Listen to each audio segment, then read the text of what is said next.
ফুটবলের আঁতুড়ঘর বলা হয়ে থাকে ব্রাজিল দলকে। লাতিন আমেরিকার এই দেশে অলিতে গলিতে প্রতিভাবান ফুটবলারদের অভাব নেই, শুধু অভাব ছিল পর্যাপ্ত সুযোগের। আজকের আয়োজনে এমনই একজন ব্রাজিলিয়ান প্রতিভাকে নিয়ে কথা বলবো যে হাজির হয়েছিল রোনালদিনহোদের শূন্যস্থান পূরণ করতে, কিন্তু ইনজুরির থাবায় এমনভাবে হারিয়ে গিয়েছে যে বোধহয় কখনোই সে ছিলই না। ব্রাজিল থেকে অনেক খেলোয়াড়কে মিডিয়া নেক্সট রোনালদিনহো বলে আখ্যা দিয়েছে, কিন্তু তাদের বেশিরভাগই সেই জায়গায় পৌঁছাতে পারেনি। তবে কেরলনকে নিয়ে আসাটা ছিল অন্যরকম। সে অনূর্ধ্ব-17 কোপা আমেরিকায় দারুণ পারফরমেন্স করে নজর কাড়ে এবং এক বছর পরই ব্রাজিলিয়ান ক্লাব ক্রুজেইরোর মূল দলে জায়গা করে নেয়। 2005 সালটি ছিল কেরলনের জন্য স্বপ্নের মতো। এই বছরটায় কেরলন নিজেকে প্রমাণ করে আলোচনায় আসে। ভেনেজুয়েলার হাতে যাওয়া অনূর্ধ্ব-17 কোপা আমেরিকায় সে ব্রাজিলের হয়ে খেলে এবং ওই আসরে 8টি গোল করেন তিনি। একই সাথে অসংখ্য অ্যাসিস্টও ছিল তার। কেরলনের অবদানে ব্রাজিল জিতে নেয় শিরোপা। সেলেসাওদের ওই দলে মার্সেলো, ডেনিলসন ও অ্যান্ডারসনের মতো খেলোয়াড় থাকলেও সেরা খেলোয়াড় নির্বাচিত হয়েছিলেন কেরলন, পাশাপাশি জেতেন গোল্ডেন বুটও। কেরলন প্রতিপক্ষের ডিফেন্স ব্রেক করে ম্যাচের মধ্যেই প্রতিপক্ষকে দুমড়ে মুচড়ে দিত। 1v1 ডিফেন্ডারদের কাটিয়ে যাওয়ার অসাধারণ দক্ষতা, দুর্দান্ত গতি এবং গোলের সামনে ঠান্ডা মাথায় ফিনিশ করা, সব মিলিয়ে সে ছিল অপ্রতিরোধ্য। ফ্রি কিক নেয়ার ক্ষেত্রেও কেরলন ছিলেন স্পেশালিস্ট। টুর্নামেন্টে 2টি গোল করেছিলেন সেট পিস থেকে।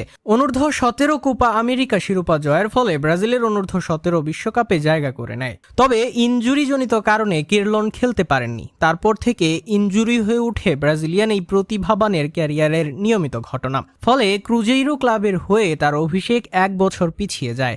এতে তার আন্তর্জাতিক ক্যারিয়ারও থমকে যায়। কেরলন ব্রাজিল অনূর্ধ্ব-20 দলের হয়ে মাত্র একবার সুযোগ পেয়েছিল, এরপর আর ডাকই পায়নি সে। সেই সময়টাই বলা হতো কেরলন লিওনেল মেসির থেকেও বড় তারকা হবে।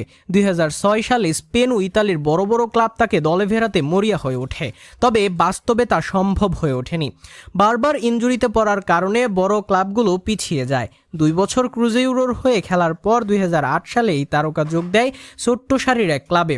নতুন ঠিকানায় যাওয়ার পর তার সময় কেটেছে ইনজুরির সাথে লড়াই করে। ওই ক্লাবের জার্সিতে মাত্র 4 ম্যাচ খেলেই তাকে চলে যেতে হয়। ক্যারিয়ারে তারপর আবারও উত্থানের পথ খুঁজে পায় ব্রাজিলিয়ান এই তারকা।